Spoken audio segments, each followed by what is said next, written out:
ಶ್ರೀ ಶಿವಪುರಾಣ ಸೃಷ್ಟಿಖಂಡ. ಕಾಲಗಳಲ್ಲಿ 3 ಪ್ರಕಾರಗಳು: ಮಾನುಷಮಾನ, ದೇವಮಾನ ಮತ್ತು ಬ್ರಹ್ಮಮಾನ. ಈಗ ಮಹಾಯುಗಗಳಲ್ಲಿ 28ನೆಯಲ್ಲಿ 5105 ಕಲಿಯುಗ ನಡೆಯುತ್ತಿದೆ. ಇದು ವೈವಸ್ವತ ಮನ್ವಂತರ. ಒಂದಾನೊಂದು ಕಲ್ಪಕಾಲದಲ್ಲಿ ಪ್ರಾರಂಭವಾಗುವ ಸಮಯದಲ್ಲಿ ಬ್ರಹ್ಮದೇವನು ತನ್ನಿಂದ ಮಹಾ ತೇಜಸ್ವಿಯಾದ ಕುಮಾರನನ್ನು ಪ್ರಭವಿಸಿ ಸಂಕಲ್ಪಿಸಿದನು. ಬ್ರಹ್ಮದೇವರು ಸಂಕಲ್ಪಿಸಿದೊಡನೆಯೇ ತೇಜೋವಂತನಾದ ಒಬ್ಬ ಅತೀ ಕಾಂತಿಯುತ ನೀಲಲೋಹಿತ ವರ್ಣದ ಕುಮಾರನು ಬ್ರಹ್ಮದೇವನ ಮುಂದೆ ಪ್ರತ್ಯಕ್ಷನಾಗಿ ತನಗೊಂದು ನಾಮ ನಿರ್ದೇಶನ ಮಾಡಬೇಕೆಂದು ವಿಜ್ಞಾಪಿಸಿಕೊಂಡನು. ಬ್ರಹ್ಮನು ಆತನಿಗೆ ರುದ್ರನೆಂದು ನಾಮಕರಣ ಮಾಡಿದನು. ತನಗೆ ಒಂದೇ ಹೆಸರು ಸಾಲದೆಂದು ಆ ಬಾಲಕನು ಹೇಳಿದಾಗ ಭವ ಎಂದು ಮತ್ತೊಂದು ಹೆಸರನ್ನಿಟ್ಟ. ಅದೂ ಸಾಲದು ಎಂದಾಗ ಶಿವ, ಪಶುಪತಿ, ಈಶ್ವರ, ಭೀಮ, ಉಗ್ರ, ಮಹಾದೇವ ಹೀಗೆ ಒಟ್ಟು 8 ಹೆಸರುಗಳನ್ನಿಟ್ಟು ಆತನನ್ನು ಸಂತೋಷಗೊಳಿಸಿದನು. ಬ್ರಹ್ಮದೇವ ನನ್ನನ್ನು ಅಷ್ಟಮೂರ್ತಿಯಾಗಿ ಮಾಡಿದೆ, ಅದು ಒಳ್ಳೆಯದೇ ಆಗಿದೆ. ಆದರೆ ಆ ಸ್ವರೂಪಗಳಿಗೆ ಸ್ಥಾನ, ಶರೀರ, ವಿಶೇಷ ಪತ್ನಿ, ಪುತ್ರರು ಇವೆಲ್ಲವನ್ನು ಯಾವ ರೀತಿಯಾಗಿ ಕಲ್ಪಿಸುವೆ ಹೇಳು ಎಂದು ಪರಮ ಶಿವಾಂಶನಾದ ಆ ಬಾಲಕನು ಬ್ರಹ್ಮನನ್ನು ಕುರಿತು ಕೇಳಿದನು. ಪರಬ್ರಹ್ಮ ಪರಮಶಿವನ ಅಷ್ಟಮೂರ್ತಿಗಳು. ಬ್ರಹ್ಮದೇವನು ಆ ಕುಮಾರನನ್ನು ಕುರಿತು ನೀನು ಸರ್ವಭೂತ ಸ್ವರೂಪನು ಎಂದು ಅಭಿನಂದಿಸಿ ನಿನ್ನನ್ನು ಕ್ರಮವಾಗಿ ರುದ್ರ ನಾಮಧೇಯದಿಂದ ಪ್ರಾರಂಭಿಸಿ ಮಹಾದೇವ ನಾಮದವರೆಗೆ ನಾನು ಯಾವ ರೀತಿಯಿಂದ ಸೃಷ್ಟಿ ಊಹೆ ಮಾಡಿದೆನೋ ಅದನ್ನು ಹೇಳುತ್ತಿದ್ದೇನೆ ಕೇಳು ಎಂದು ಈ ಪ್ರಕಾರವಾಗಿ ವಿವರಿಸುತ್ತಿದ್ದಾನೆ. ಮೊದಲನೆಯದ್ದು ರುದ್ರ ಎನ್ನುವ ವೇದ ಪ್ರಮಾಣವನ್ನು ಅನುಸರಿಸಿ ನೀನು ಸೂರ್ಯ ಸ್ಥಾನದಲ್ಲಿ ಇರುವೆ. ಸೂರ್ಯನು ಸರ್ವ ಚರಾಚರ ಜಗತ್ತಿಗೆ ಆತ್ಮಸ್ವರೂಪನು, ಆದಿತ್ಯ ಹೃದಯ, ಜಗತ್ಕಾರಣ ಕರ್ತನು, ಸಸ್ಯಾನುಕೂಲ ವರ್ಷಕಾರಕನು. ಸೂರ್ಯ ಆತ್ಮ ಜಗತ್ಪೃಷ್ಣೆ ಎನ್ನುವ ಸ್ಮೃತಿ ವ್ಯಾಖ್ಯಾನುಸಾರ ಈ ಜೀವಜಾಲವನ್ನೆಲ್ಲ ಪ್ರಭಾವಿಸಿ ಮಾಡುವವನು. ಆದುದರಿಂದ ಆ ರೂಪದಲ್ಲಿ ನೀನು ರೌದ್ರನು, ಹೆಂಡತಿ ಸುವರ್ಬ್ಲ, ಮಗನು ಶನಿ. ಎರಡನೆಯದು ಭವ. ಪ್ರತೀವ ತಿಷ್ಠತಿ ಎನ್ನುತ್ತದೆ ಶ್ರುತಿ. ಎಲ್ಲ ಲೋಕವು ನೀರಿನಲ್ಲಿ ತೇಲುತ್ತಿರುವುದು ಎಂದು ಗ್ರಹಿಸಿದವನೇ ಭವ. ಆದುದರಿಂದಲೇ ಶರೀರವು ನಾರ, ಆಪೋನಾರ ಇತಿ ಪ್ರೋಕ್ತಾಹ. ಈ ಮೂರ್ತಿ ಸ್ವರೂಪದಲ್ಲಿ ನಿನಗೆ ಭಾರ್ಯಾಪುತ್ರರು ಉಷ ಮತ್ತು ಉಶನ. ಶಿವ ಈ ಮೂರ್ತಿ ಸ್ವರೂಪದಲ್ಲಿ ಶರ್ವ ಎಂಬ ನಾಮಾಂತರದಿಂದ ಕೂಡಿ ಕರೆಯಲ್ಪಡುತ್ತೀಯ. ಶರೀರದಲ್ಲಿ ಯಾವ ಪ್ರಕಾರ ನಿಲ್ಲಲು ಆಧಾರಭೂತನಾಗಿ ನಿಲ್ಲುತ್ತದೆಯೋ ಆ ವಿಧವಾಗಿ ಭೂಮಿಯನ್ನು ಕೂಡ ನಿವಾಸಿಸಲು ಕಲ್ಪಿಸಿ ನಿಲ್ಲಿಸಿದ್ದೇನೆ. ಆದುದರಿಂದ ಈ ಮೂರ್ತಿ ಸ್ವರೂಪದಲ್ಲಿ ನಿನ್ನ ವಾಸ ಭೂಮಿಯಲ್ಲಿ. ಶರೀರವೆಂದರೆ ಶರ್ವ, ನಿನ್ನ ಭಾರ್ಯ ವಿಕೇಶಿ, ಮಗ ಅಂಗಾರಕ. ಪಶುಪತಿ ಅಹಂ ವೈಶ್ವಾನರೋ ಭೂತ್ವಾ ಪ್ರಾಣಿನಾಂ ದೇಹ ಮಾಶ್ರಿತಃ ಎನ್ನುತ್ತದೆ ಗೀತಾ ಪ್ರವಚನವು. ಎಲ್ಲ ಜೀವಿಗಳ ಶರೀರದಲ್ಲಿ ಜಠರಾಗ್ನಿ ಎನ್ನುವುದು ಜೀರ್ಣಕ್ರಿಯೆಗೆ ದೋಹೋದರಕಾರಿ. ಆದುದರಿಂದ ಈ ಮೂರ್ತಿ ಸ್ವರೂಪದಲ್ಲಿ ನಿನ್ನ ಸ್ಥಾನ ಅಗ್ನಿ. ಶರೀರದಲ್ಲಿ ವೈಶ್ವಾನರ ಭಾರ್ಯೆ ಸ್ವಾಹಾದೇವಿ, ಮಗ ಸ್ಕಂದ. ಈಶ್ವರ ಪ್ರಾಣಿಗಳ ಶರೀರದಲ್ಲಿ ಪ್ರಾಣ, ಅಪಾನ, ವ್ಯಾನ, ಉದಾನ ಮತ್ತು ಸಮಾನ ಎಂಬ ಪಂಚವಾಯುಗಳ ರೂಪದಲ್ಲಿ ಇದ್ದು ಮನುಷ್ಯನು ಜೀವಿಸುವಂತೆ ಮಾಡುತ್ತೀಯ.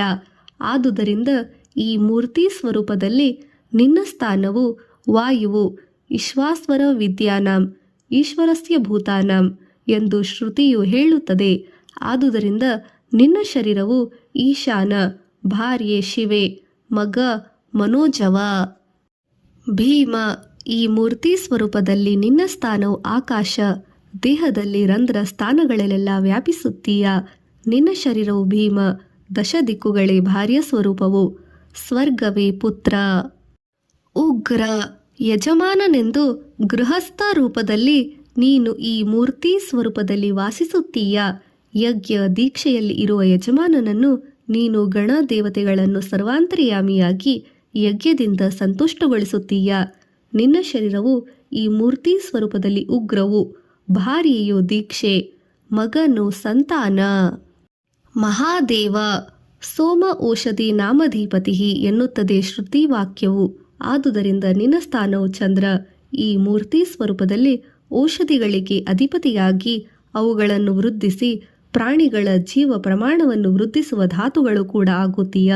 ಆದುದರಿಂದ ನಿನ್ನ ಶರೀರವು ಚಾಂದ್ರಮಾನವು, ಭಾರ್ಯೆ ರೋಹಿಣಿ, ಪುತ್ರ ಬುಧ. ಈ ಪ್ರಕಾರವಾಗಿ ಶಿವನ ಅಷ್ಟಮೂರ್ತಿ ನಿರೂಪಣೆ ಜರುಗಿತು. ಇದೆಲ್ಲವೂ ಸೃಷ್ಟಿಯಲ್ಲಿನ ವೈಚಿತ್ರ್ಯವು. ಶಿವನ ಅಷ್ಟಮೂರ್ತಿಗಳನ್ನು, ಆಯಾ ಅಷ್ಟಮೂರ್ತಿಗಳ ತತ್ವಗಳನ್ನು ಗ್ರಹಿಸಿದವರು ಆ ಪರಮೇಶ್ವರನ ಅನುಗ್ರಹಕ್ಕೆ ಪಾತ್ರರಾಗುತ್ತಾರೆ. ಅಷ್ಟೇ ಅಲ್ಲ, ಶಿವನಾಮಾಷ್ಟಕವು, ಶಿವನ 8 ನಾಮಾವಳಿಗಳು ಕೂಡ ಎಷ್ಟೋ ಪುಣ್ಯ ಫಲಪ್ರದಾಯಕ. ಆ ನಾಮಗಳೆಂದರೆ ಶಿವಾಯ ನಮಃ, ರುದ್ರಾಯ ನಮಃ, ಮಹೇಶ್ವರಾಯ ನಮಃ, ವಿಷ್ಣವೇ ನಮಃ, ಪಿತಾಮಹಾಯ ನಮಃ.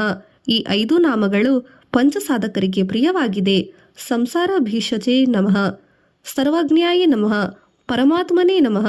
ಈ 3 ನಾಮಗಳು ಮೋಕ್ಷ ಸಾಧಕರಿಗೆ ಶುದ್ಧ ನಿವೃತ್ತಿಕಾರಕವು. ಉಭಯ ತಾರಕವಾದ ಈ ನಾಮಾಷ್ಟಕಗಳ ವಿಶೇಷತೆಯನ್ನು ಹೇಗೆ ಹೇಳುವುದು ಅಸಾಧ್ಯ.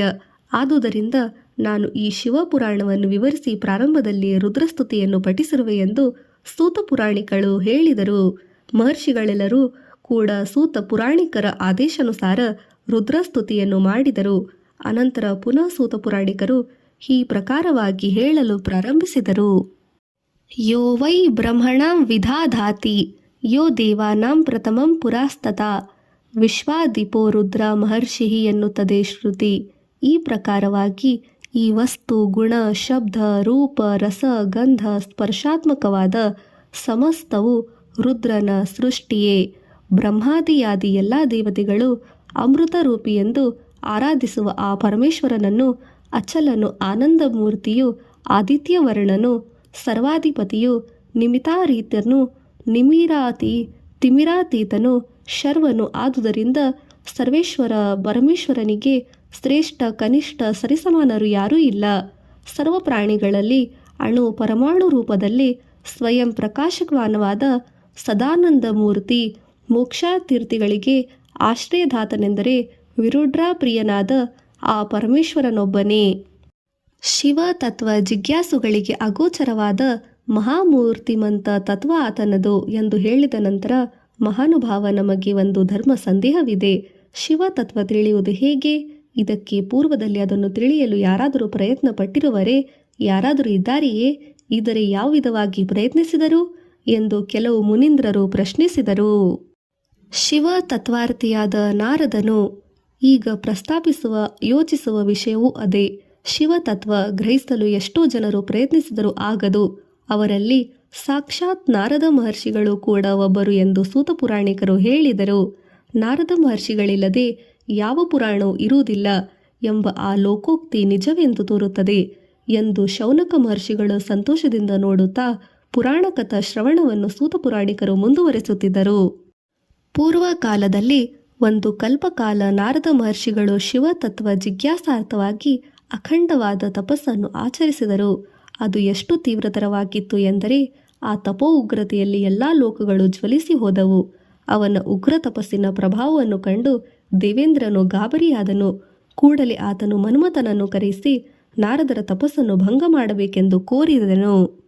ನಾರದರು ಆ ಜನ್ಮ ಬ್ರಹ್ಮಚಾರಿ, ಆತನು ಸಾಮಾನ್ಯ ಮುನೀಶ್ವರನಲ್ಲ.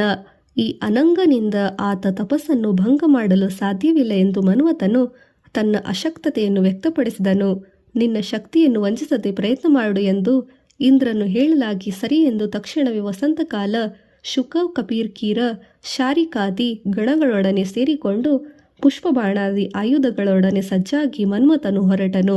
ನಾರದರು ತಪಸ್ಸು ಮಾಡುತ್ತಿದ್ದ ಪ್ರದೇಶಕ್ಕೆ ಆಗಮಿಸಿದರು. ಆ ಪ್ರದೇಶವನ್ನು ನೋಡಿ ಒಂದೊಂದು ಕಾಲದಲ್ಲಿ ತಾನು ಶಿವನ ನೇತ್ರಾಗ್ನಿಯಿಂದ ದಗ್ಧವಾದ ಸ್ಥಳವೇ ಎಂದು ಆತನು ಅರಿತನು. ಅಂತಹ ಸ್ಥಳದಲ್ಲಿ ಈಗ ನಾರದರು ಮುಕ್ಕಣ್ಣನನ್ನು ಕುರಿತು ತಪಸ್ಸು ಮಾಡುತ್ತಿದ್ದಾರೆ.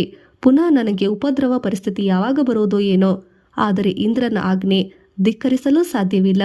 ಆದುದರಿಂದ ಮತ್ತೊಂದು ಬಾರಿ ಶಿವಾಗ್ರಹಕ್ಕೆ ಒಳಗಾಗುವ ಪರಿಸ್ಥಿತಿ ಬರಬಹುದೇ ಎಂದು ಶಂಕಿಸಿ ಮನಸ್ಸಿನಲ್ಲಿಯೇ ಮಂತಿಸಲು ಪ್ರಾರಂಭಿಸಿದರು. ಅನ್ಯಮನಸ್ಕರಾಗಿ ನಾರದರ ತಪೋಭಂಗಕ್ಕೆ ಮನ್ಮಥನು ಸಿದ್ಧನಾದನು. ಸೂತ ಪುರಾಣಿಕರು ಹೀಗೆ ಹೇಳುತ್ತಿದ್ದಂತೆ ಶೌನಕ ಮಹರ್ಷಿಗಳು ಪೌರಾಣಿಕ ಕಥಾಕಥನ ಶ್ರೇಷ್ಠ. ಈ ಮನ್ಮಥನ ವೃತ್ತಾಂತವೇನು? ಗತಕಾಲದಲ್ಲಿ ಆತನು ಯಾವ ರೀತಿ ಭಸ್ಮನಾದನು ಎಂದು ಪ್ರಶ್ನಿಸಿದರು. ಅವರ ಕೋರಿಕೆಯನ್ನಾಲಿಸಿ ಸೂತ ಪುರಾಣಿಕರು ಕಾಮದಹನ ಪ್ರಸಂಗವನ್ನು ಹೇಳಲು ಪ್ರಾರಂಭಿಸಿದರು.